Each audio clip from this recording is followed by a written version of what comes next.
Can I begin by saying it is incredibly important, and we've been working day and night to ensure that we get kids back in the classroom in a safe way on day one, term one. We all know that kids do better at school, not just from an educational perspective, but from a mental health and social outcome perspective. It is where our kids learn the best and where opportunity is created. Importantly, we want our kids back in the classroom in a safe way. And that's exactly the plan that we've worked together with New South Wales Health, with the Department of Education to ensure we have that outcome. As a parent, I know that many parents across the state are anxious about bringing kids back to school. Importantly though, we can assure parents and teachers right across New South Wales that we can do so in a safe way.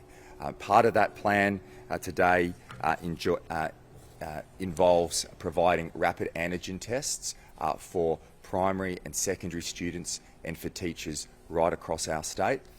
We are currently distributing to over 3,000 schools across New South Wales, and as well all our early childhood education and childcare centres as well. We'll be providing rapid antigen tests for teachers in those early childhood and childcare settings, and then in both primary and secondary school, 2 rapid antigen tests per student per week, and in addition to that for teachers as well.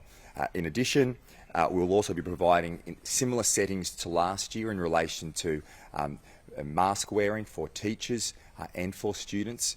Students mandated in secondary school, highly recommended for students year 3 and above.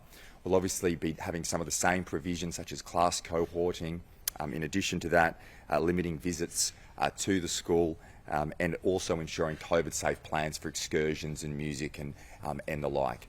These were a lot of these areas we put in place last year, but we want to ensure here in New South Wales that closing schools is the last resort, and we are incredibly confident.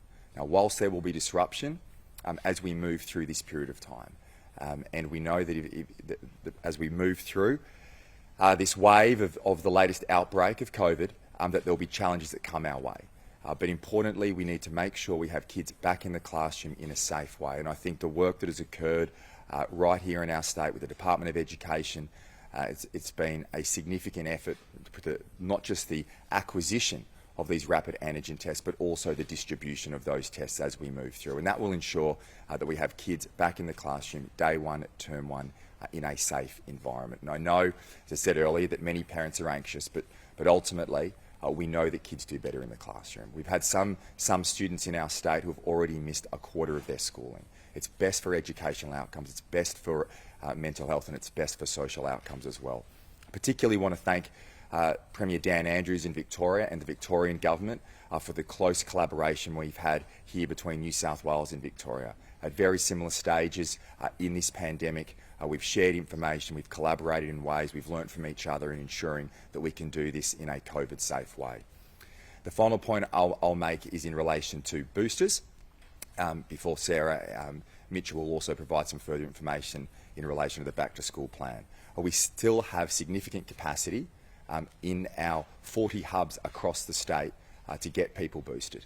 So far, we're doing around 10,000 a day, and we have the capacity to do around 250,000 a week. As we move that period of time forward from 4 months to 3 months since your second dose vaccination, we now have substantial capacity for people right across our state to go out and get boosted.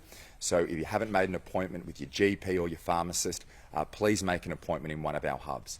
The New South Wales Government and our health teams are here to support the federal rollout through GPs and pharmacists of that booster shot, but it's incredibly important in keeping you, your friends and your family safe.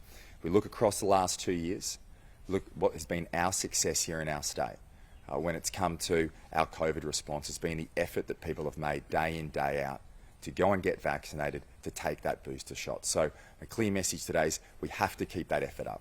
We have to keep that booster program moving, and I want to thank everybody for the efforts, the sacrifices they've made over the last 2 years. But as we move through 2022, there are already pleasing signs in front of us, but we need to continue that effort and those sacrifices, and that will ensure that we keep people safe. As I said, pharmacist, GP, or any of our 40 hubs right across the board.